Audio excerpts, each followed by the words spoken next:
Jai Guru, welcome everyone. Let's start a beautiful Sunday session.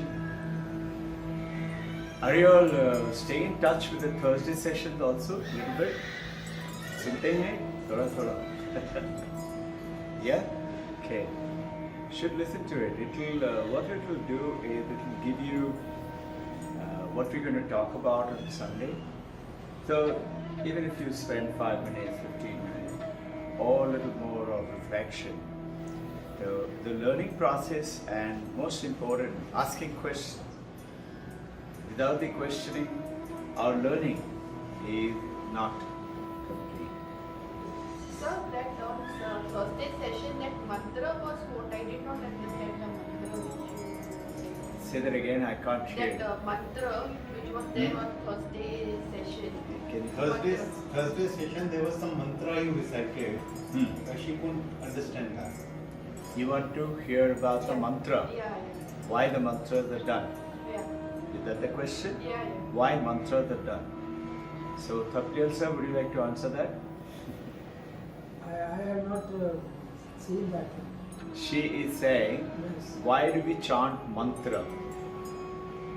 In our traditional, that is Dvaitavad. Okay? Advaita is, you are everything. You are the Brahman. You are also the mantra itself. But in Dvaita, that is theistic religion, when God is up there, God is big, God is very powerful, and we are small, we are limited to a body, and that is why, what is the spiritual journey? Spiritual journey is to become Virat, become big. So, you asked a question today, it happens to be one very important part of today's topic. That is, and you have led it with a good question. So, we are talking about Advaita Vedanta. What we started off with, the theistic religion. The theistic is, God is separate, God is big, God is far away, God is powerful, we are small, we are tiny, and we are helpless, we are miserable, we are poor, or we are very rich, or we are very, not in good health, or we are in good health. Meaning, we have these called suffering, strifes and struggles. This is what the human beings are. So we always try to look for somebody who is bigger, who has created us, and the God and the Divine Mother, or Brahman, or Allah, or Son of God, like that we like to think of it. That's called the theistic religion. But Advaita is, there are not two. In that, there is two. God is separate, I am separate. God is out there, I am sitting here. Or we are all here and separate from God. So this is in the Advaita Vedanta. Advaita Vedanta is talking about in the ancient Sanatana Dharma of the ancient India. The riches are given in the Upanishad, and that is what we are talking about, but understanding everything. So in which, why spiritual practices? Why are the mantras coming in? We'll just come to that. Why spiritual practice? Very simple. Spiritual practices is the reason for,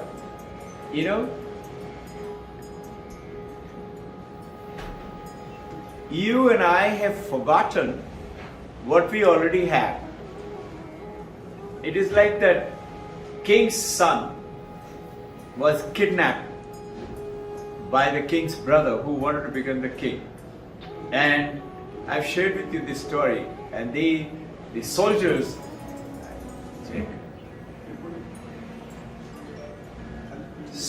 wanted to kind of kill him, was instructed, ordered to kill him, but he felt sad. Small child, baby, why kill him? Leave him in the jungle and he'll be eaten up by some animals. My task is done. He went and told the brother he is dead. Now this boy was picked up by a woodcutter. A woodcutter made him grow up for 18 years. And 18 years later, he is forgotten that he is king's son. He doesn't know. He is ignorant. That is what happened to you and me. So what is the spiritual journey? And suddenly the king's minister, prime minister, He came to hear from the Queen Mother, I got a dream, search, my son is alive. And the minister sent around people and found this boy, the woodcutter. Now just imagine, woodcutter thinks what? He's a woodcutter. He doesn't know that he is actually the emperor going to be from the king take over. So he has forgotten. What about you and me? We've forgotten. So spiritual journey as per ancient Vedanta is nothing else but guiding us. Now in that way the mantra coming into part, I will just cover that. So in which there are three problems in this journey. Three problems. One, we are talking about, and three solutions and three methods. Towards what? To lead to meditation. And practical solutions to the meditation. We are in Advaita, we are always talking about. We call it sadhana. Upasana, sadhana. The sadhana has got two things. One is sadhyam and one is sadhanam. Sadhyam is a process. Now, as you're coming closer to mantra is what? One of the process, what Sir explained to you, what Krishna briefed. Sadhyam is the process. I have to go to, let's say, Mumbai. That's my goal. I have to go to Mumbai. And sadhanam is the process. I need a car, I need a driver, or I have to drive myself. That's the process. So in which process? We are talking about there are three problems. First problem we are talking about, we have forgotten. The king's son has forgotten. What is it? Ignorant. Ajnanam. So what is the method? For you have to gather knowledge. So in that, ignorance is the problem. Process, solution is knowledge. Supposing you have forgotten about physics. You don't take a physics book and start doing agarbatti and diya and you will learn about physics. You have to study that, right? You have to study physics to get the knowledge. Knowledge will be opposite of that ajnana about physics. And that is your solution now. Gaining knowledge. Jnana is the knowledge. Now, then comes the second problem. Chittamala. Okay? Ignorance, ajnanam. Second is Chittamala. Chittamala is what? It is, we sit down for meditation and mind is scattered, flying all over. Suddenly mind shoots up somewhere else and mind shoots up somewhere else. So we need to concentrate. The mantra is one of the process which is told by our great masters that if you use a mantra, that's one of the process. There are many. Mantra is one of them. Breath. You hear we say as we start to focus your mind. Focus how? We say focus on the breath. A point. Maybe between here or maybe on the breath. We talk about it. So similarly to what is it? It is the opposite to bring to focus the Chittamala to focused mind. Right? And then comes another problem. And the third problem comes in Vikshepa. What is Vikshepa? We are hearing, I am Brahman, Aham Brahmasmi, Mai Brahmo.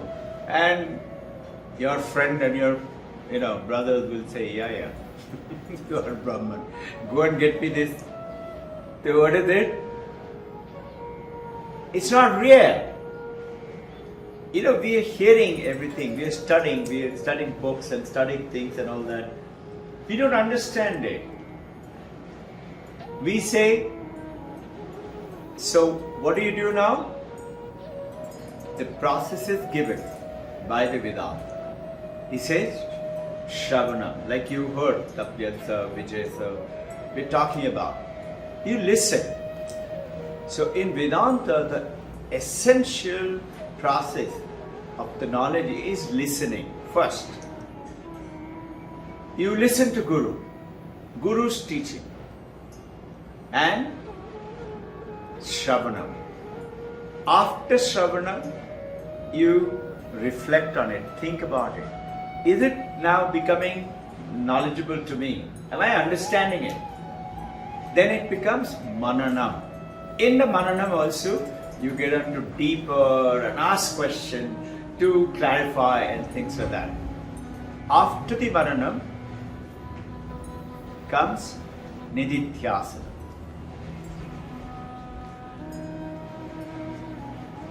In which, what do? You are focusing your mind. Nididhyasana is meditation. That's one of the two. Lead to it. Over here, Advaita, you're not using a mantra. You're utilizing a process which we talk about. Say, focus on the light. You see the light. You know it. First you know it. Let's say Mandakya Upanishad. We are waking state, we are dream state, and we are deep sleep state. These are three states of all human beings pass through. And Mandakya is telling, no, there is another one which you don't know. And that is called the fourth state, the Turiya. Okay? You understood? Now the three things. So, third problem, Vikshepa, not becoming real. Purity of mind is the solution. So there is a monk who is telling in Himalaya. He's saying in Hindi, समाधि हम 1 minute में आपको दे देंगे, लेकिन मन को शुद्ध करके आ जाओ. And मन को शुद्ध करना ही is the biggest problem. Mantra is one more reason to do that. And that you say is japa. Let's say in Ramakrishna Mission, japa is one of the essential process. Let's say essential process of Kriya Yoga. Why is Kriya Yoga? But in that, if you notice, before you go to the Kriya Yoga, you have been initiated, right? Yeah. So first you do Hamsa. What is Hamsa? Hamsa is a mantra. I am that. Aham Brahmasmi. Soham, as per Art of Living, is Hamsa as per the process of what Paramahansa Yogananda has given. And then you're doing Om. What is Om? Om is also mantra. Yeah? And like that, you're going ahead to understanding. So, problem, purity of mind. Is this enough? You say it should be enough. But what is happening? I hear it, I understand it, I know it now because I heard it again and again and again, whatever the process is gone by. But I know it now. That is, from Shravanam, I heard from the Guru, I liked it, it appealed to me, I know it now. I know it. But I'm not understanding it. Meaning, I have known it, but it's not understanding me, it's not real. How can it be me? Not possible. So, it's not real. It is an intellectual knowledge now. You know, you say, let's say, the physics teacher tells you, this is the formula. E is equal to mc square, let's say. And she goes ahead and explains. And she asks you at the end of it, so did you understand it? Have you got it? You say, Professor, I like you very much. Honestly, I haven't understood it, but I believe in you. The professor is not going to be happy hearing that you haven't understood it, but you believe just because I'm saying it. No. Professor wants you to know it and understand it and make it your own. How do you do that? Purity of mind comes in. So Maranam, after the Maranam, is Nididhyasana. Okay? Reflection, asking question, clarify all your doubts, and then sit still, sit in silence. Today, another great monk in the Himalayas is talking about in summary, we have forgotten who we are. And this sessions, what we do is nothing else but to take the journey and understand, know about it, and make it our own. So that I don't forget. Like, you're a girl, I'm a woman. You know it. We know that we are men. Do you have to study some book to know? You know you're a boy. You just know. You know I'm an IB student. How? You just know it. No? You know right now you're sitting here. Somebody says, did you attend last Sunday? Let's say tomorrow, day after, somebody asks you, your friend, did you attend Robin Ghosh's session? You say, yeah. Who else was there? So you say some names. They're the people who were there. And he asks you, were you there? You say, of course I was there. He'll ask you, how do you know that? How do you know you're sitting here? Think. Presence. Sorry? Presence of the mind. What present? Who knows it? Only you know it. You are being asked, how do you know that you were here? You understood? Supposing I ask, Vijay sir, have you finished your breakfast? Say yes. I will say, how does Vijay know that he's finished his breakfast? How does he know? You getting the point? So how does he know? How do we know anything? Our intellect. Who said? Our intellect. It is a good answer, but it is not so.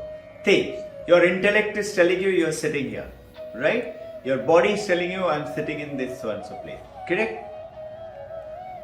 But if you're unconscious right now, would you know anything? No. If you're in coma, would you know? If you're in deep sleep, would you know? No. So what tells you is your consciousness, called awareness. Consciousness empowers the mind. Mind receives the data from the five senses, how we receive the world, the whole world, Vishwa. It's through those indriyas, is brought to us through the brain. And the brain gets the power from the mind. Mind is like what? Like the moon. Mind has no power of its own. You'll be surprised. Intellect has got no power, nor has ego, nor has intellect is buddhi. So mano, buddhi, chitta, ahankar, they have no power. But they all get the power through the mind, and mind gets the power like the moon from the sun. That sun, you remember last Sunday I explained that. Sun is our consciousness. And as per Taittiriya Upanishad, they all know about it, that consciousness is Ishvara, is God, as per Vedanta. We say God is Babaji, God is Krishna, God is Divine Mother. That is theistic religion. Advaita Vedanta is that Brahman, Ishvara. Where is it? Advaita Vedanta says you are that. Only thing you have forgotten. So what is today's? In very simple language from a very powerful monk in again Himalayas I keep talking about, and that is Tapliyal Sir's kingdom. So he knows more than all of us. What is that? Praptasya prapti. Nivrittisya nivritti. What is praptasya prapti? You get what you always have. You always have that consciousness, unless of course you become unconscious or dead or coma or deep sleep or something. Praptasya prapti. You will get what you always have. And nivrittisya nivritti. What is never there, a problem with you, will go away. What is it? The ignorance. You are not ignorant. You are a wise person. But we have forgotten. So we say, no, I have to study hard. This is the journey. So, idea is, and this is where we will talk about the great masters, Paramahansa Yogananda, Ramana Maharshi, Ramakrishna. Ramana Maharshi, he used to say, find out who are you. who am I?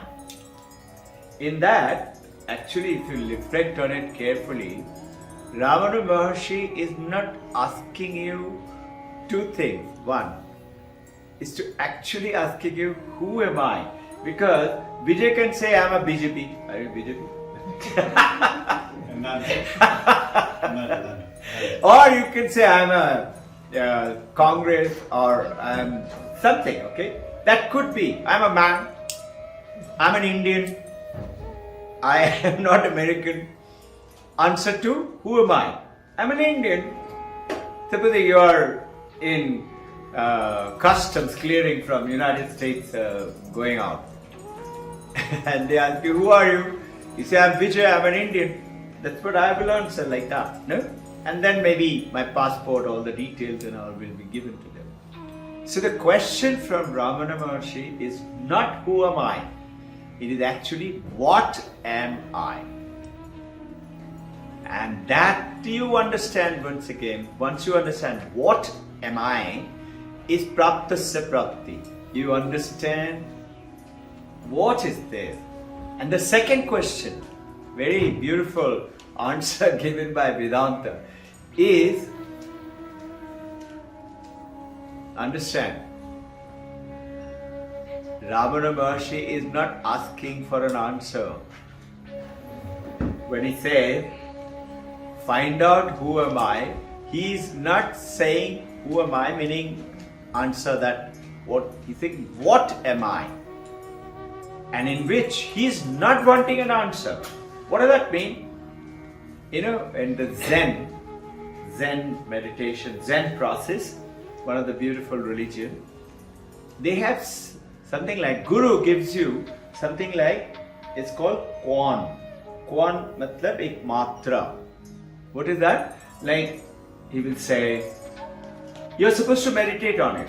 That Kwan. Very small something. Like what? Example. Meditate on sound of a one hand clap. Start meditating on it. One hand clap. We say, no, it takes two hands to clap it. When two people fight, a judge will say two people need to fight. In Zen meditation, say, find out what is the sound of a one hand clap.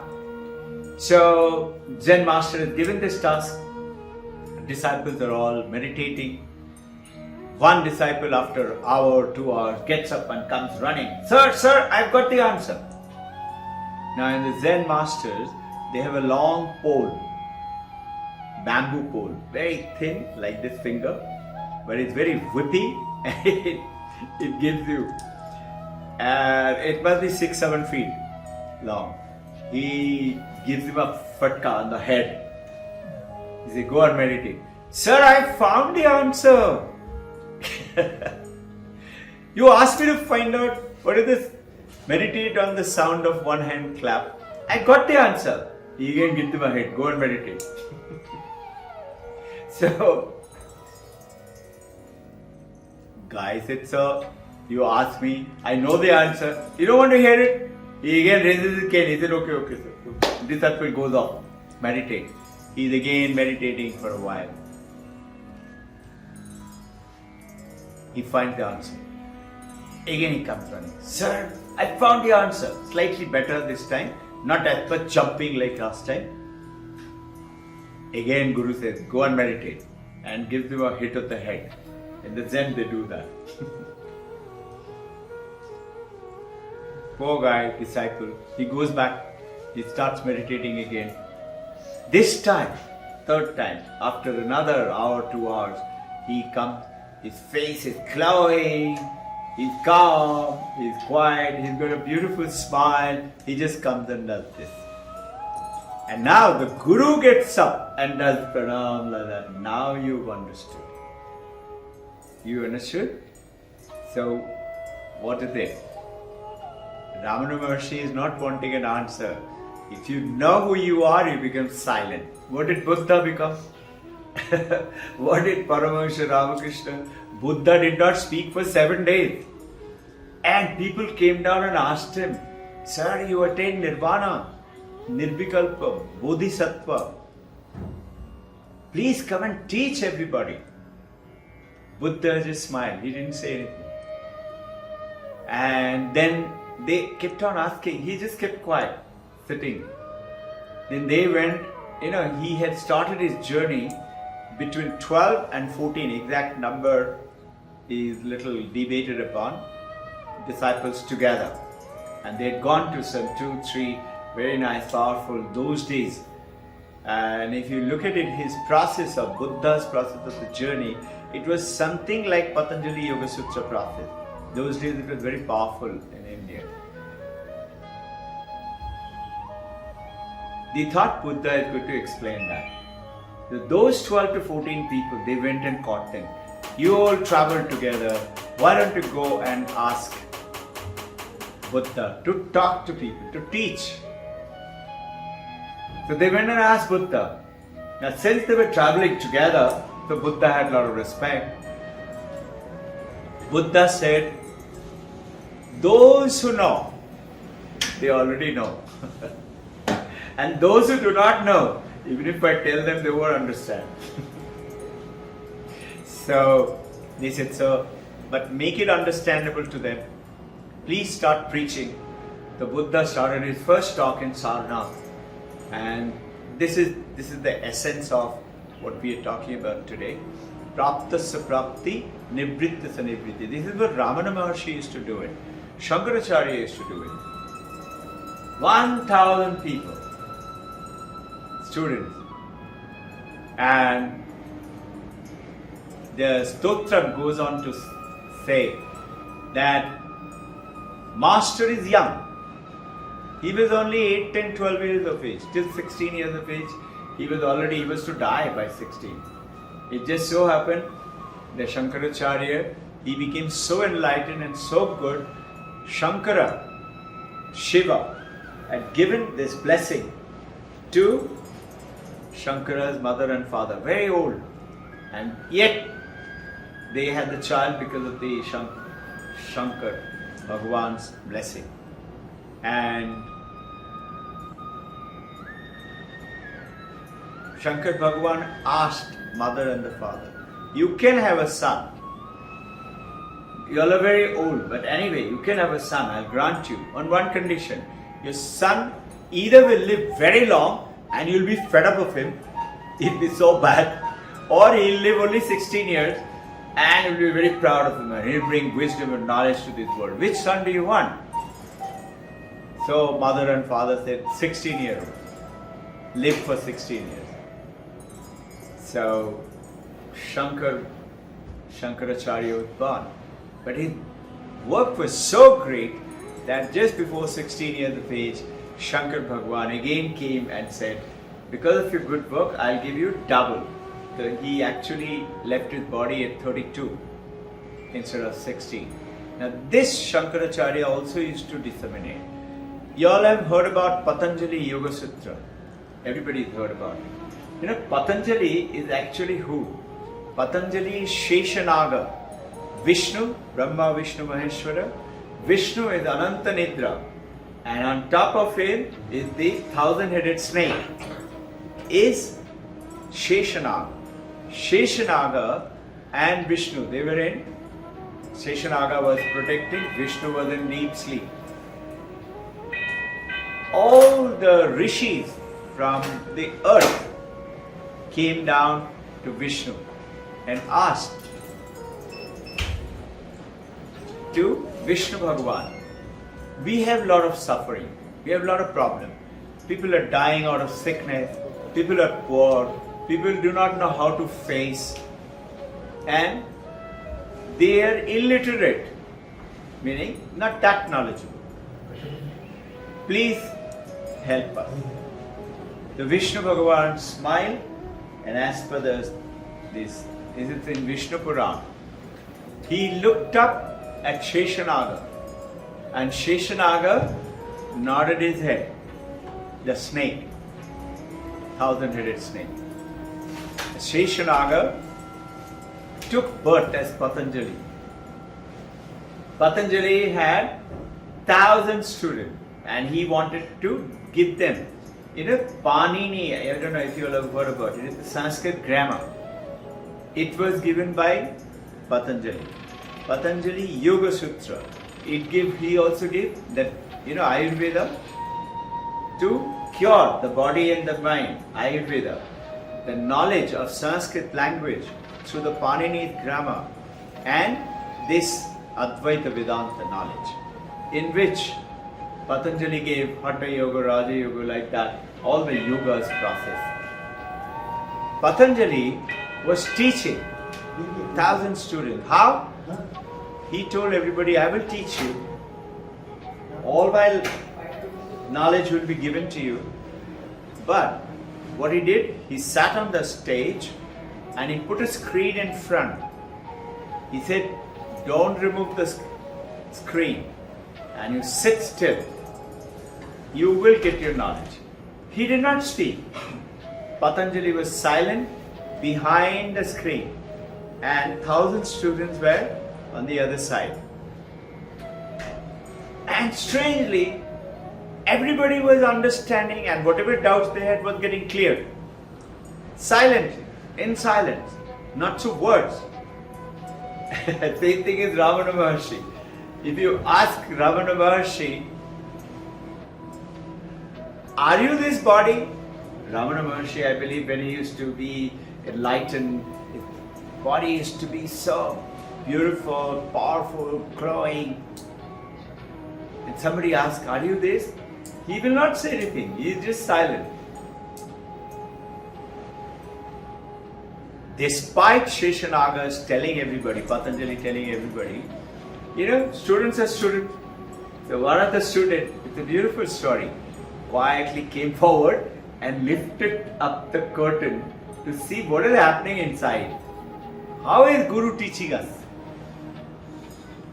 He expected to see possibly Patanjali sitting in meditation or something like that. And when he lifted up the curtain, he found 1,000-headed fearsome snake and the entire Brahman in the background. There was no stage. He saw it through there. And tremendous, that energy of the universe, which is the consciousness, is like rays all around. Fear, fury. It just so happened, one tiny bit of that energy leaked out from that corner that he had lifted and burnt all the students. And this is why Patanjali had said, nobody should lift it up.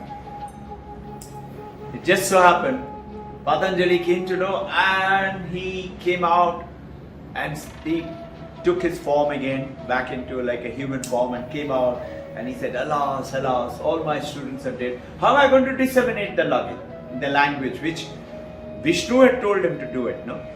How will I do it? And just so happened, one of the students had gone up and theory of the modern days, Rishi said must have gone for a toilet break. He had gone up, so, and Patanjali is very sad, how am I going to now get students again?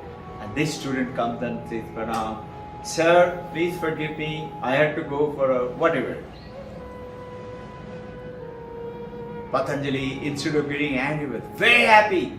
He embraced him and he taught him. Taught him Panini, his name is Panini. Panini is the grammar, Sanskrit grammar. Taught him the Vedanta.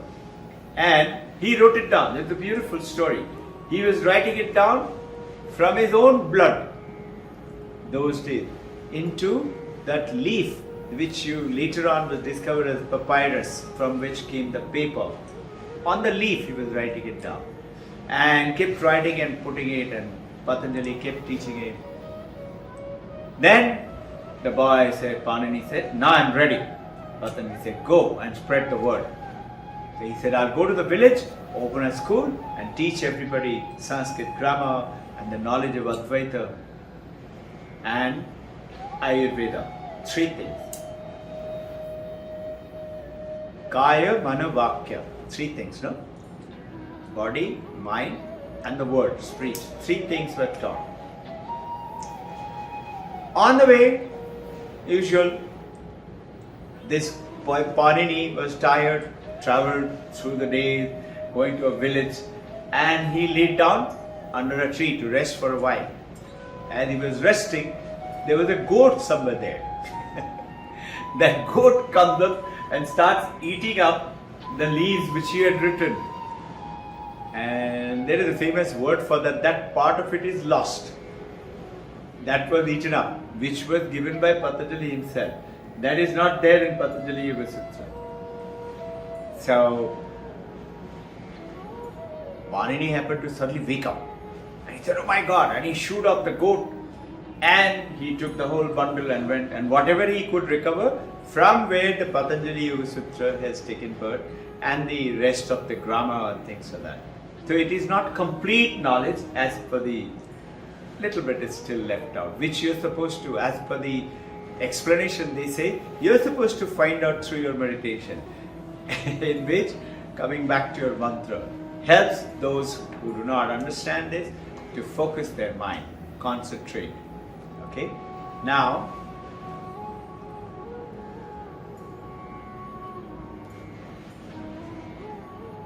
Ramana Maharshi's teachings were very beautiful, very simple. Anybody came and asked something, let's say asked a question, normal question. He, instead of answering the question, like you asked, imagine that now Ravana Maharshi is answering you. He will ask you counter question. Who is asking? He says, I am asking. He will again ask, who is asking?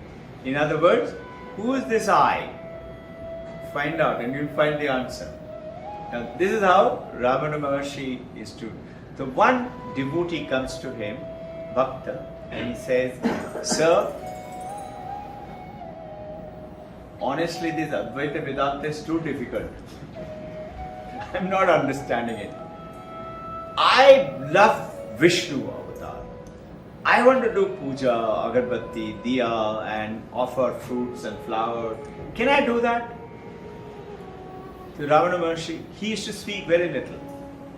And that's how Ramana Gita is like Bhagavad Gita. There is Ramana Gita. Ramana Gita is exactly half than the Bhagavad Gita.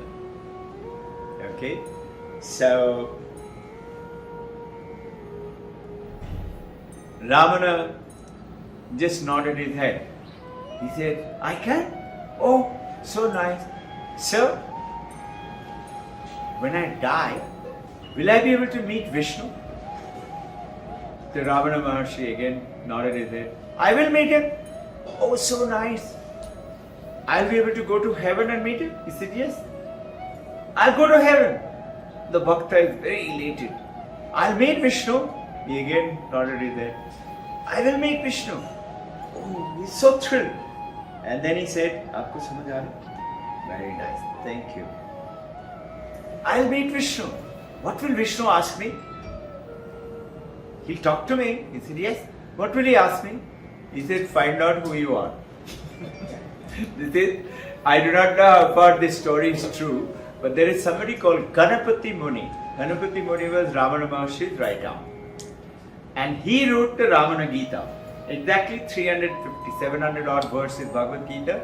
There are 350 verses in Ramana Gita. And he has written down all these also in various things. So basically, the core teachings of Vedanta, you are existent consciousness bliss, Sat Chit Ananda. You are. You are Brahman. So you and I have been listening to it, studying it, reading Upanishads and being, say, okay, understood. But now what is the problem? Problem are those threefold. First, I do not understand it. What is this Aham Brahmasmi and Tattvamasi and I am Atman Brahman? There's a nice word, I know the meaning, but it is not making sense. So I do Shravanam, I listen with attention and then Mananam, I ask question. After the end of the Mananam, what happens is you begin to understand it. You understand it now. The meaning, but what is this understanding? Intellectual understanding. It is not real to me. Meaning, like I know I'm a human being. I'm not a monkey or a donkey. It's real to me. I know I'm right now sitting here. It's real to me. But it's not real at the end of Maranam. I'm asking questions, clarifying my doubts. I'm understanding the actual theoretical knowledge. But it's theory to me. So what do you do then? And this is where it's coming in. The nididhyasana. You meditate on it. And you understand the essence of the meaning of this. So, asking, when am I Brahman? When I attain Samadhi, then I will become Brahman? Advaita Vedanta says, no, you are Brahman right now. Whether you understand or you don't understand the Advaita Vedanta, you still a Brahman. Only thing you don't know or you know.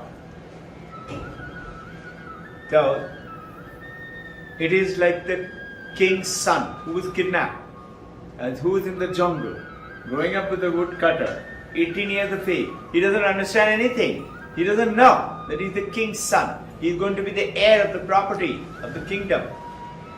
He doesn't know. Same thing is what Advaita Vedanta says, that we have forgotten who we really are. We are that Brahman. Our intention is what? This is what it means, praptasya prapti. You already are. And nevriti nevriti, which you are not, that goes away from you. That means you're suffering and sickness and disease. Why should I do all that? Where is the need to come and spend on a Sunday and sit down and sit? No. This question, why? So that you empower yourself to know what? Who you are. Supposing in our school days we used to be called, no? Gadha, Bandar, Chuha, we used to be called all that. Imagine, it didn't mean we became Gadha, Bandar, Chuha. Because why? Because we know I'm a human being. We knew it. Anybody can tell you anything. It doesn't make that you become a rat or a donkey or a monkey. No? So then, where are we Brahman? When are we Brahman? Everywhere. There is no limitation by place, no limitation by time, no limitations of state. Desha Kala Vastu. No limitations. You are. Just like you know you're a girl or you're a man. That's a physical thing. It's a physical body has got genetic. But there is one is Thula Kaya. This is Thula Sharira, body. Sukshma Sharira. When I die, my body dies. But Sukshma Sharira doesn't die. As per Vedanta, it becomes a bubble. This body is dead. It will be cremated or it will be buried, depending on the religious belief. Sukshma Sharira, which is Mano Buddhi Chitta Ahankar, fourth thing, right? That, you know the meaning. It forms the bubble and it goes as per my karma. Shubh Shubh Karo, Punya, you will have a good life. And naughty things you do, mischievous things you do, you will have Papam, bad karma, you will be suffering. And you and I always, if there is a suffering, something happens to me, I always blame the other person. My accident is because that car guy came and hit me. You know, as per Vedanta, he said, anything that happens to you, who is responsible? You are responsible. So what is the purpose of this spiritual journey? To purify ourselves. And whatever has been written because of our bad karma, you have the power through Advaita to erase it and rewrite. Some of it you have to still. Paramahamsa Ramakrishna, Jesus Christ, imagine, Son of God, his neck was chopped off. How much he suffered if you look at it. But what did he do? He resurrected himself. Good Friday, he was crucified. Easter Sunday, he resurrected himself and traveled all the way from Jerusalem to India. I don't know. If you Google it, you'll find it. There is a film also. Not by anybody else, but by Government of India. You'll be surprised. Film Division Institute of India, FDII, has made a film. It's there. Jesus lived in India. Search for it. It's very nice. So the point is here that you are Brahman, and some people think I will do it only when I realize who am I, attain samadhi, then only my problems will be solved. He says no, just become aware who you are. First, Shravanam, listen. Mananam, reflect, ask questions. That's why I keep asking you all, ask questions. So that whatever the doubts are, remember one thing, whatever questions you have, somebody has already asked it. Whether 6,000 years ago or 2,000 years ago, it is already there. Only thing you and I do not know, so we ask the question. So ask the question, find out, get the clarification, and there is no time limitation, there is no object limitation, there is no place limitation. You are very simply. So, I do not realize it, I am not aware of it. We already are. Vedanta is giving us that, removing that ignorance is nothing else. There is a beautiful statement by one of the monks in Himalaya. He says it in Hindi. It's very nice. You know, in Himalaya, many people, most of them speak in Hindi or that Uttaranchal language. He says, in Sanatan Dharma, Hindu Dharma, there are only two things. Only दो ही रास्ता है. What is it? तुम जानो या तुम मानो. Either you already know it, or you know it and understand it. You believe in it. So our journey is to know and understand it. That is Shravanam, Mananam.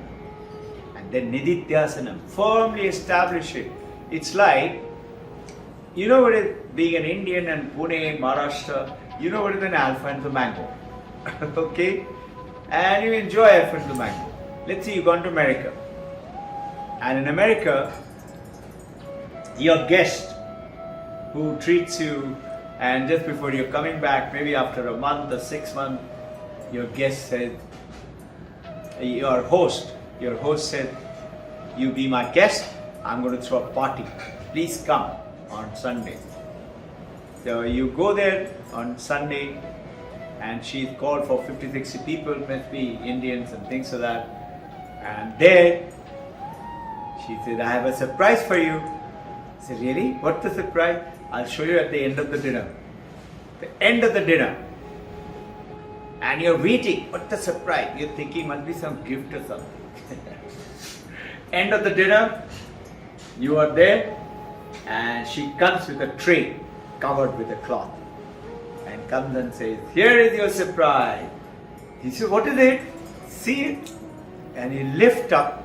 As you lift up, you see it's Alfonso mango. Now to her, who's been there for 30, 35 years, Alfonso mango is almost forgotten, very rare, very expensive. And she's got it specially for you. So for her, it's a great delight. The moment you see it, what will you do? You just smile. And you will say, Alfonso mango, so nice. You know it. So what do? You just smile. Are you a girl? Yes. You smile. Are you a boy? Are you a human being? Yes. You know it. So what is he saying? Tum jano ya mano. Praptasya prapti, nivrittisya nivritti. Which you already are. Vedanta gives it to you. Without doubt now. And nivrittisya nivritti, which was causing so much of suffering, strife and struggle. 3S. Suffering, strife and struggle. Strife is working hard, struggling to get that. I have to earn money. And in which what is happening today? We think I am this body, This is my age, this is my name, this is my appointment. Nama Rupa Babuhara. Name, form and function. This is who we are. And in this function, what we are trying to do, we say, I am limited, I am small, I am vulnerable. God, this nature, the Divine Mother, Mother of the universe, Allah, God, Christ, so powerful. I am small. So what makes you? The moment you align yourself with this body, name and form, you feel limited. You feel small. And the nature, tsunami, or tornado, or hurricane, or let's say volcano eruption is much more powerful, very powerful. Why? Because you feel you're limited, you're small. Why? Because you align yourself with this body and you work very hard to make this body more powerful, beautiful, well decorated. We spend our time, money, good food, and gluten-free diet. These all we are all the time trying out to what? Live longer. You are eternal. And this is what we start every time. Asato ma satkamaya. Mother, take us from unreal to real. What is that unreal? This is unreal. This body is not me. I'm something else. Yes, I am operating through the body. I'm operating as a mother, as a wife, as a father, as a husband, as a daughter, as a son, as a professional. I am operating. I operate through the body. But the body is not me. Like, example, let's say you come by a car.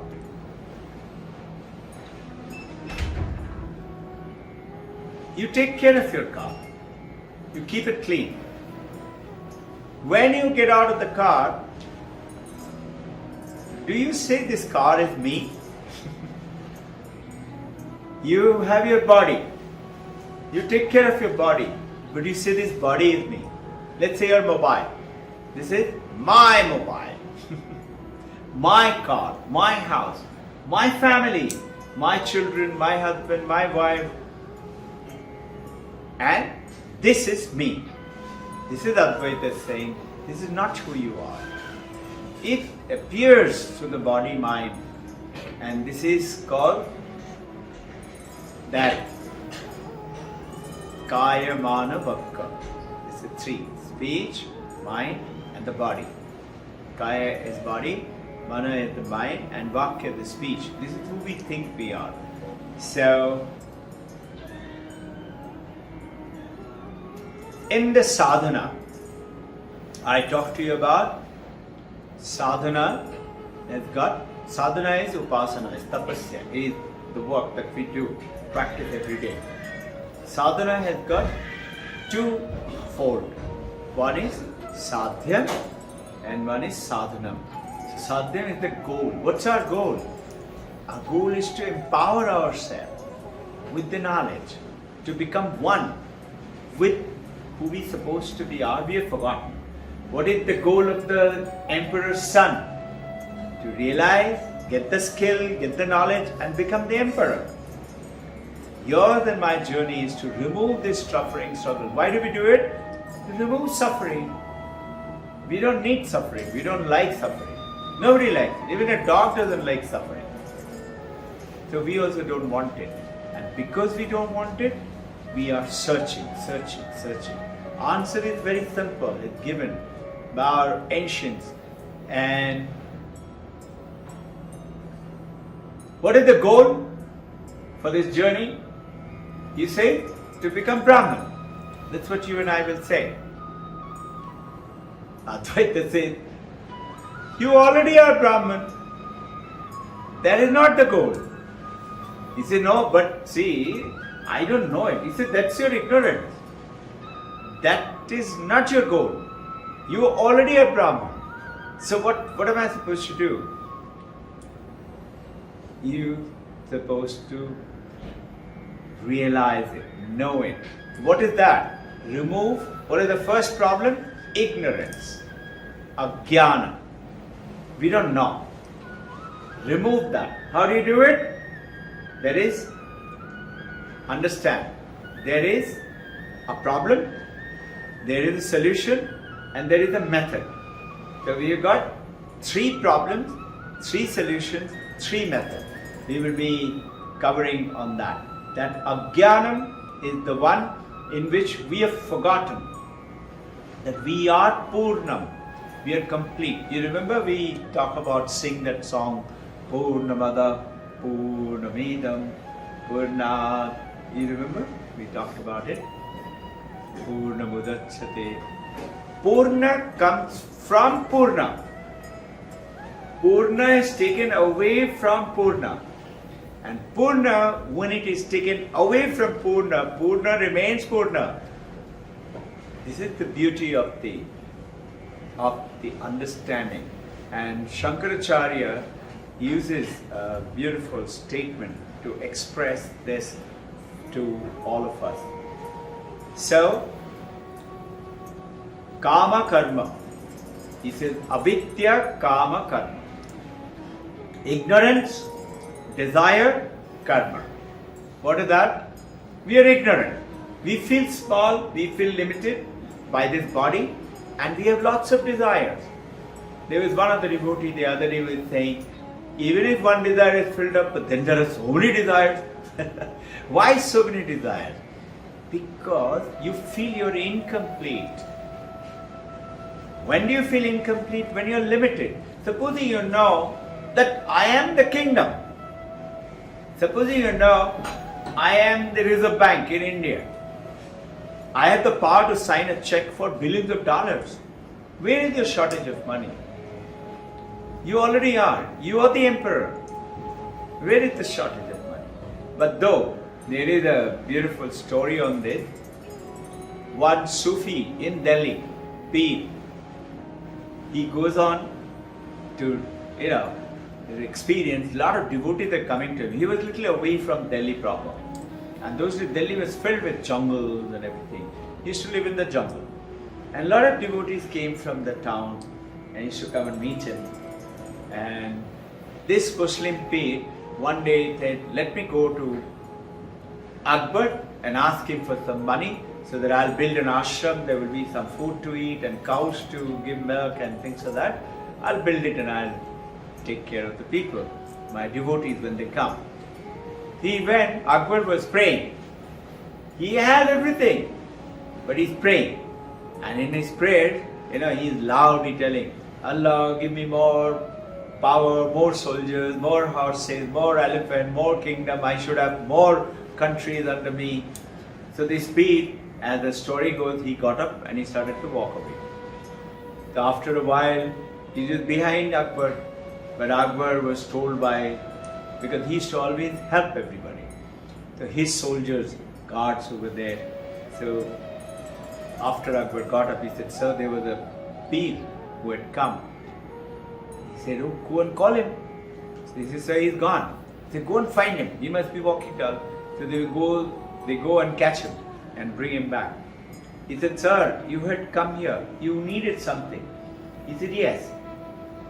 He said, what is it? Tell me, I will give it to you. The Pir tells Akbar, you must be knowing about this story.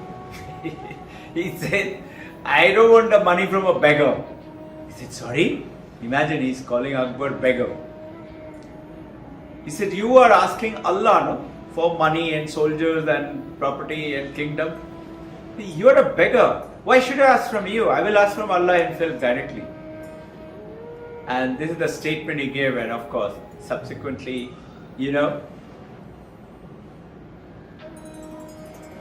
Avidya Kama Karma. Ignorance leads to desire. Why desire? I want to be complete. I am not complete. I am incomplete because I think I am this. So because I am incomplete, I want to be complete, I have desires. Desire leads what? Karma. I do work. And we go on to good karma, punya, you lead good life. Bad karma, papa, bad life. But what is happening in the entire thing?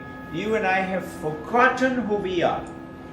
It is like you are walking down the street, let's say you come to school, on the way, it's little deserted, and you see something, and you or your husband or wife or friend going, and suddenly the friend says, "Hey, snake, snake, snake." You know that place is coming up. There may be some snake, and you're a little frightened because it's darkened, not very well lit. Your friend says, "Snake?" Takes out the mobile and switches on the light, and he said, "No, it's the rope." So what happened? Ignorance of the rope. You don't know about the rope, and it became snake to you.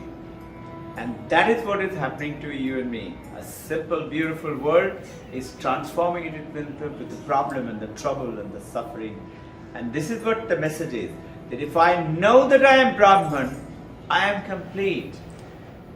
The who is complete? Buddha is complete, Jesus is complete, Ramana Maharshi is complete, Yogananda, Paramahansa Ramakrishna, Vivekananda, and Muhammad, and Mahavir Jain, and Guru Nanak, Guru Gobind Singh, they're all complete. Purnamada, Purnamidam. They know, I'm complete, you are also complete. And Purna takes birth from Purnam. But the Purna, when it's taken away from Purna, Purna does not get limited. Purna is not limited. Purna remains Purna. That's something beautiful. Can you imagine? You got a glass of water, you think, I check. You take a glass of water, you take some water out of it, glass will become half empty now, no?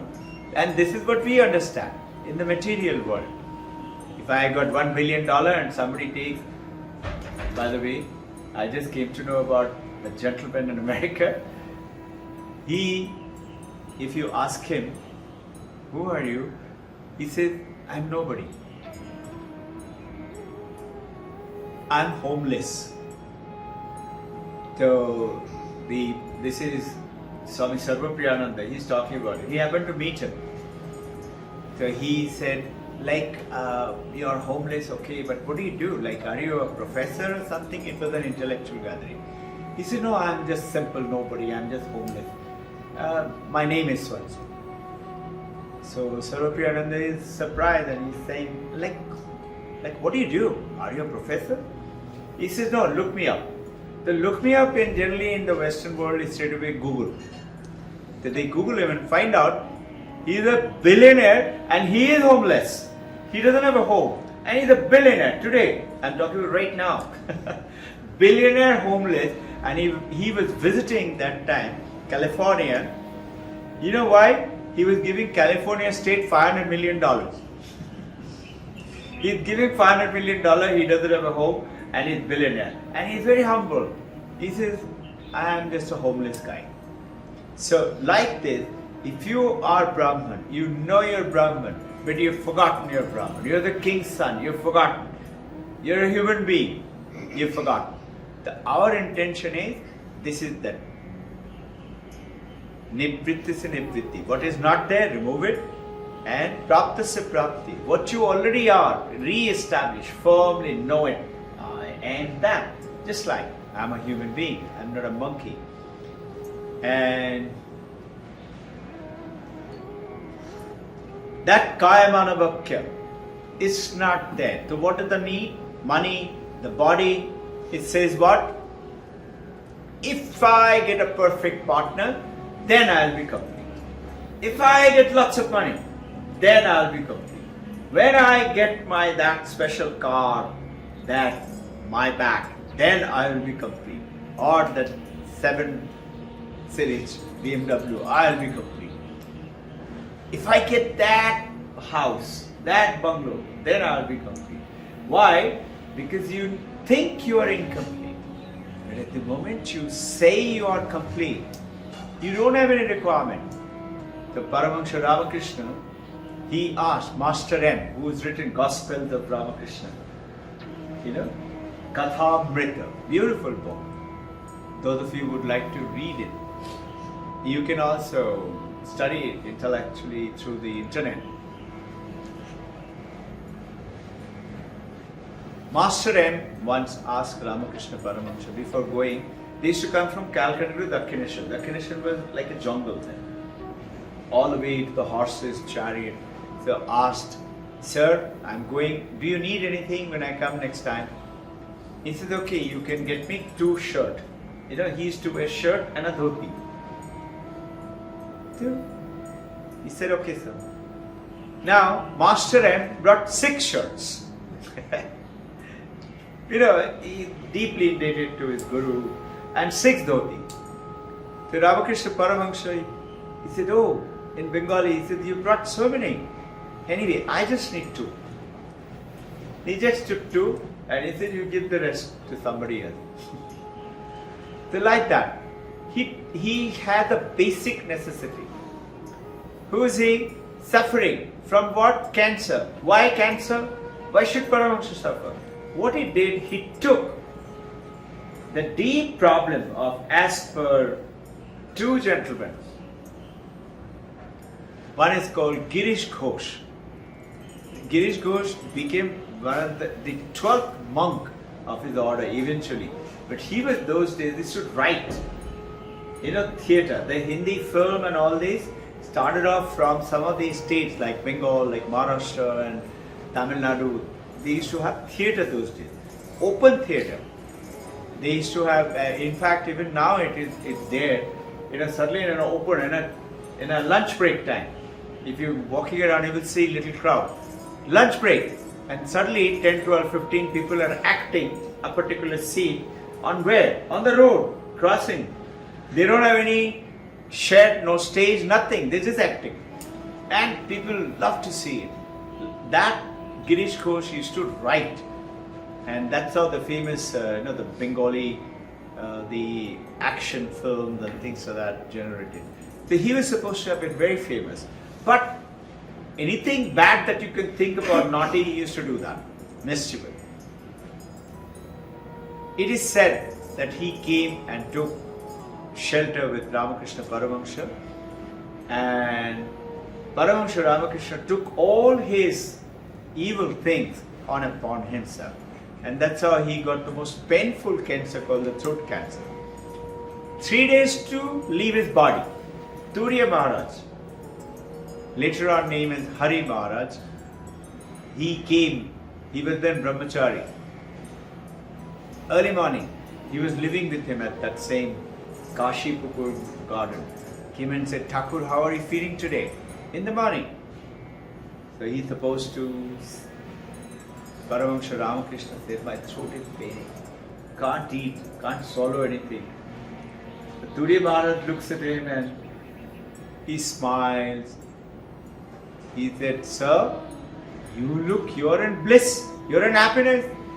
You look like you're in pain. Instead of getting angry, 3 days to go to leave his body, he was in that kind of a state. Instead of getting angry, you and I will get angry, no? What do you understand my pain or something like that? Instead of that, what does he say? He said, rascal has caught me. In Bengali, he said, Sala dore peleche. Sala ne pakad liya. Meaning what? That sickness, diseases of the body is not of him. He is different. He is something else. And this is what it means. The moment you and I align ourselves, Kaya Manavakya, the body, name and a form. The moment we do this, this mind is me, this body is me, and this is my name. And this is my, that Vakya, word, speech. We limit ourselves. Instead of being Brahman. Where is Brahman? Everywhere. Where are you? I'm limited here. The moment we do that, we want to be complete because I know I'm incomplete. So I need that special mobile, that house, that money, that perfect relationship, and I have desires and desires and desires. The moment you start to realize, 2 things happen. One, when you realize you are wanting what, let's say, as a wave, Robin Ghosh wave. He is playing around, he is having fun, but he's also got suffering because he's restless. No? All the time moving. One of the friends who was playing with him, he said, hey, Robin Ghosh, last Sunday I shared this story with you. Do you know where you're going? I said, where am I going? Where am I going? He said, you're going there. And he shows that there's a dark line. I say, what? What is there? What is that? He said, you don't know? That's the shoreline. Shoreline? What is shoreline? He said, that's the land where the water finishes, ocean finishes. I said, really? What is that? I don't know. What is shoreline? What is water finishes? He said, you are going there and you're going to die there. I said, die there? What is die? He said, you don't know? I said, no. He said, you are not going to be wave anymore. I said, really? What will I become? He said, you'll become water. I said, water? What is water? You don't know? I said, no. He said, you are water. I said, shut up. I'm not water. You say what? I'm not Brahman. I'm Robin Ghosh. He says, you're not water. He says, I'm not water. I'm a wave. I'm a tsunami wave. I'm a big wave. I'm a Dhirubhai Ambani wave. Or I'm a bubble. I'm a small guy. That other friend who was playing with me, he said, what a fool. I don't want to play with you. He goes away. Another friend comes. I like him. He's a Vedanta friend. He's always cheerful, smile, happy, joyful. I love being with him. He comes and says, Robin Ghosh, why is your face so small? I said, what? That monkey told me just now I'm going to die. He said, really? Well, that's the truth. I said, really? I'm going to die. He said, yes. He said, I'm going to become water. He said, that's the truth. He said, really? But I don't want to die. He said, it's possible. I said, what will I have to do? Not to die? He said, become silent, become still. What do you do? In Shravanam, Maranam, Nididhyasanam. You become silent and you become still. That's called your Nididhyasanam, meditation. And a wave in the ocean. Suddenly the wave becomes calm because you are not restless anymore. Wave is always moving. No? You are not restless, you are calm and you are silent. Silent is no roaring, noise, nothing. So what happens to the wave? What happens to the wave? Goes away. Huh? Goes away. Where does it go? In your thoughts. In your thoughts. In the Thoughts. thought. Yeah. No, wave, where is the thought for the wave? Thought is for you and me, in our mind. No? Yeah. What happens to the wave? What happens to the wave, sir? In the ocean, the wave has become silent and still. What happens? Merges with the water. Huh? Merges with the water. It merges with the ocean. It becomes silent and still. It's not a wave anymore. It becomes what? The ocean. And notice two things happen the moment Robin Ghosh becomes the ocean. Little wave becomes 20,000 fathom ocean. And that end to this end. Can you say now this was Robin Ghosh wave? You are from that end to this end. The moment you become Brahman, you are from that end to this end. Meaning, you are everywhere. Sarvavyapi, Anantam, Advaitam. You are one. And that oneness you find everybody. What does that mean? From a wave, I become the ocean now. Meaning, every wave, after I become wave again from the ocean, what happens? I see all the other waves are nothing else but water. Why? Because I am enlightened now. I am Buddha, Jesus Christ, Paramahamsa. I see everybody else is only one. So I know the reality. They are all water. They are not wave. That Kaya Manavakya is not there anymore. No limitations. Nothing limiting. I am not limited. So the moment I am not limited, my desires have gone. And that is our journey. Our journey is what? To realize who we really are. And the moment we understand it, who we really are, all your needs, whether money or health or relationship or particular item, everything vanishes. And the beauty, second thing happens, whatever thought comes to your mind, it will happen to you. It will come. So you now know, like the minister of the king, walking with the king in the morning. King, minister, prime minister, first thing in the morning. And the king sees a very simple farmer is with his wife and one daughter, is so happy, joyful, laughing, talking to each other, eating breakfast. And king stood for a while and looked at this, and he found that joy, that happiness. And he looked at the minister. He said, I seem to be having everything, but I don't have that. I don't have the joy and the happiness what he has got. How is it? The prime minister is supposed to be very wise. He is supposed to know everything. He said, sir, he doesn't have the fever of 99 gold. King said, what, 99 gold? Sometime back I shared with you all this story. He said, I'll show it to you. The next day he asked the king, give me 99 gold coins. Imagine, he's the king. To him 99 gold coin is nothing. He just told the Khajanchi, come on, give him that.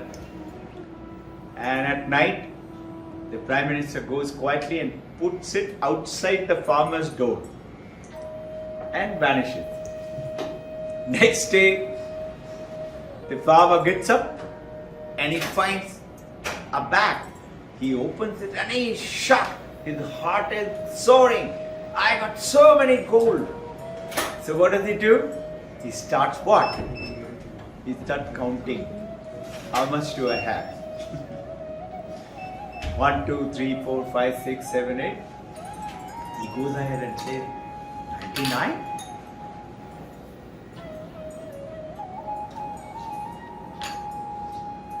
Not possible. Why should somebody give me 99? Must be 100. He counts it again. 99. He again counts it. Again 99. He said something is wrong. He asked his wife, you count it. Wife counts it. 1, 2, 3, 99. He said, no. He tells the daughter, you count it. Grown up girl. Same 99. Now, the farmer said, I have to make it 100. Desire. I am incomplete. Why? Only 99. He didn't have any money before that. He was very happy. He was very joyful. Now he's got 99. Free gift. But he wants to make it 100 now. He starts working very hard. And separation starts up. In very brief, after about a week, the farmer's wife, he said, come on, let's go out. There's 99 gold coin. Let's go and do some shopping. Phoenix Mall. He said, no spending money now. First, let's make it 100. You also work. Find a work somewhere. The wife is taking care of house and daughter and husband, and after a while, wife says, what a nut. He is wasting his time. Let me take. He takes 2 gold coin. She goes and does shopping. In the evening, husband comes back tired, working. And he said, look at this shirt. I bought it for you. And then something else and something else. And he finds, husband finds, farmer finds so many things. He said, where did you get all this from? He said, you are a fool, not spending that money. I took 2 gold coins. He said, what? Fight starts out. After another week, king comes with the prime minister and walks down, and he sees 2 of them sitting far away, quarrel. This is the fever of 99, fever of the desire. Why? I am not complete unless I have that. And this is what is the purpose of the spiritual journey. Is to know Purnamada Purnamidam. You are complete. Only thing you have forgotten about it. And this is our journey. To know who we are. Prapta saprapti nibritta sanibritti. The snake in the rope.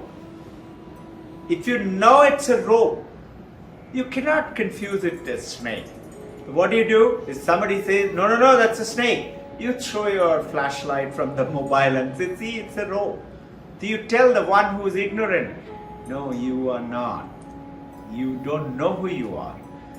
And this is our great masters are telling us, know who you are. Find out, discover, uncover. You know, you get a gift, birthday gift, anniversary gift. And husband, wife, friend has given you a beautiful gift, very nicely wrapped, beautiful bow and beautiful packing. And you're so happy and you're elated and you say, thank you so much. The husband, the wife says, hey, open it and see what's inside. He says, no, I'm very happy. I don't want to open it. You get an iPhone 13, latest pro model. Are you just happy with the box? Or you want to open the box, throw away the box, keep the iPhone 13? What's inside? That inside is the journey for you and me. That snake. Can you get the point? That we are not Mano Buddhi Chitta Ahankara. We are not. Now this Sharira. We are not this body, not this mind, not the name. We are not them. Our journey is to understand. And because we have desires to become complete, we engage ourselves in karma, work. I have to work. Karma, good karma, punya, good result. Naughty karma, bad result. And we are suffering. And this is a chain reaction starts up. Good, good, bad, bad. All faces the law. Vivekananda's all faces the law. Whether good or bad. So, remember, great masters, when they say, find out who you are, Guru tells you, they don't want an answer. They just want you to realize. You remember the Zen master story I just now shared with you? It is just, what is the problem? Ignorance. So, problem, ignorance. Solution, knowledge. Ajnanam to jnanam. And what is the process? What should you do? Shravanam, Mananam, Nididhyasanam. This is what the Vedantic knowledge it tells you. Listen to Guru, listen to the great teacher. You have to learn physics. You have to listen. If you just worship the physics book by Agarbatti and Diya, you're not going to get it. You have to. Now, problem becomes with us is, we say, okay, what do I have to do? You remember Vijay Tapniyasa, we used to have a lot of devotees say, okay, it's very nice, good knowledge, what do I have to do now? Why? Because you and I have grown up believing to get something, I have to do something. Do you have to do something to become a human being? No.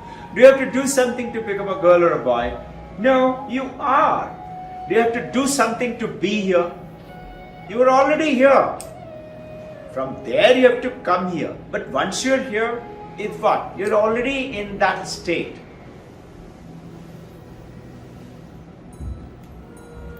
So,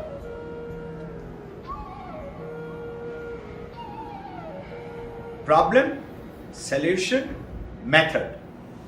We talked about ajnanam, lack of knowledge. The answer is knowledge, is the jnanam. And the process is listen, reflect, ask question and sit on it, meditate on that. Make it firm, make it established. Just like you have no doubt, because you have heard again and again, you are Robin Ghosh. The moment somebody asks, where is Robin Ghosh? They hear. You have no doubt. So, Ramana Maharshi is, when he is asking, who am I told you, he is not asking for an answer. It is that Zen master that showing you, covering. The guy was told about Koan. Koan, for those of you who were not clear and those of you who came, Koan is a Zen Buddhism's a process. They give you a small sentence. You're supposed to meditate on it. Like, what is the sound of a one hand clap? Meditate on it. The disciples are all meditating, and one says, I found the answer, sir. He wants to come and tell, sir, I've got the answer. The guru hits him with a cane, and he said, go and meditate. He said, sir, I got the answer, I will tell you. He hits him again with that, go and meditate. Sir, you asked me to find it, I found it, and you are not wanting to listen. Again he hits him, go and meditate. Meditates after an hour or 2 hours, they're supposed to meditate. Again he comes, sir, I found the answer. Again he hits him, go and meditate. Third time when he comes, he's calm, he's glowing, he's smiling. All he does is salutations. And now the guru gets up and salutes him and he says, you have got the Bodhisattva. You don't speak. So, when our master the thing, find out who you are, you don't speak. Just like that Alfonso Mango story I told you. You just smile, you just nod. Just like. When I was talking the other day and I asked you, are you a boy, are you a girl, are you a human child? You know you're not a monkey, you're not a donkey. You just smile, no? Same way, that is your wearing. So what is it? Removing the ignorance in wanting to do what? From doing something. You don't have to do something to be who you are or be something. You don't have to. You're already there. So, Shravanam, Mananam and Nididhyasanam. The Advaita Vedanta, listening is the highest sadhana in Advaita Vedanta. Why not meditation? Why not prayers and arti and agarbatti and diya? They're also all welcome. So what do? We follow Bhakti Yoga. That is how we have their idols and we worship them and we pray. And then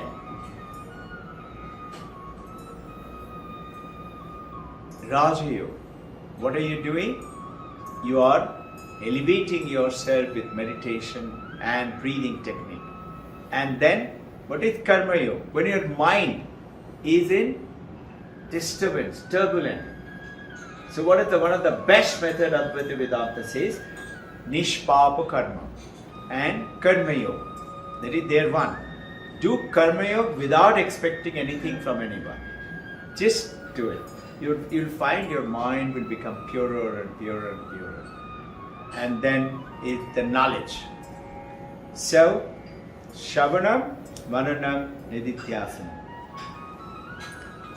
First stage, you are going ahead and asking the question.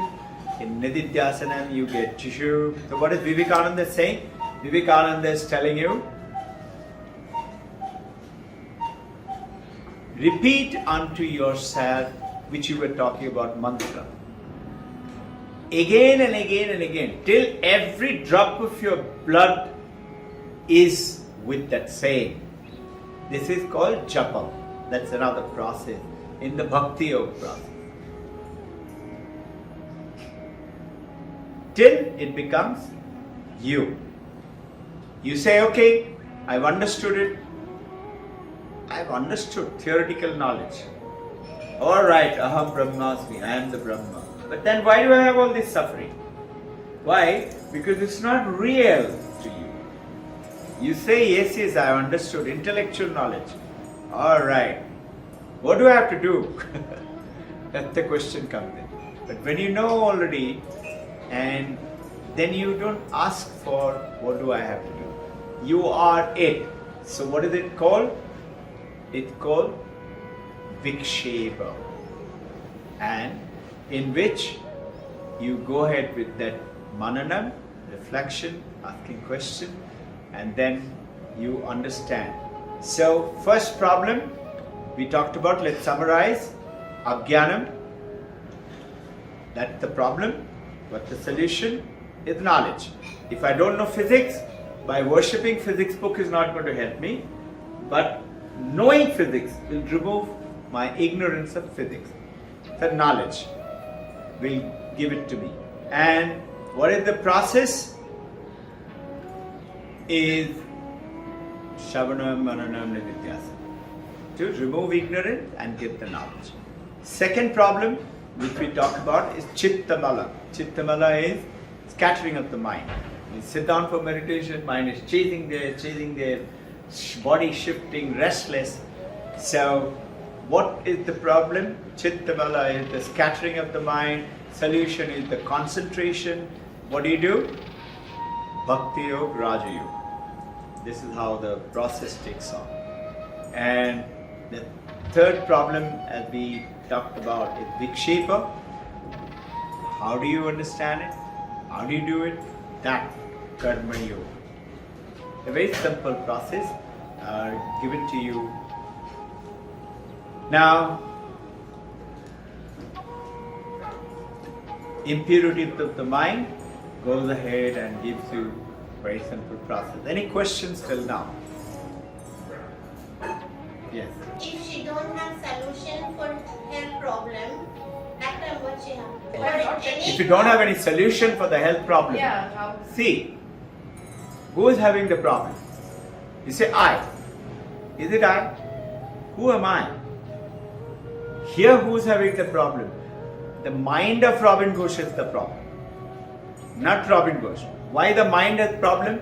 Because my knee is paining. What is that? My senses are telling through the brain to my mind that your knee is paining. Right? But when you know that I'm not this mind, I'm not this body, I'm not this name, form and function, I am the Supreme, then you're detached from the mind, body and the name.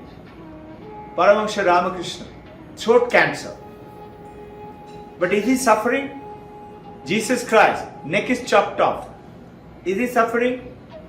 He says what? God, they do not know what they are doing. Please forgive them. No? What is Ramakrishna Paramahansa did? He said, Sala ne pakad liya. Whereas actually he is suffering from terrible, so-called you and me, most painful cancer. But he is not the body and the name. So what is it? The beauty is, unless you invite it onto yourself, like Ramakrishna Paramahansa did, or Buddha. Buddha, it is said, his 10,000 past lives are there in Jataka story. We have it right on top. 10,000 story. What he was in 10,000 birth. In one of the birth, he was a white elephant in a forest. And the forest caught fire. All animals were running. He also was running. And while running, his foot caught the tail of a rabbit. A rabbit? I know tail of a rabbit, if you pull it comes off. I don't know if you'll have seen it. I used to do a lot of hunting in Chicago. People used to take the tail and hang it in their car, and you must have seen it also.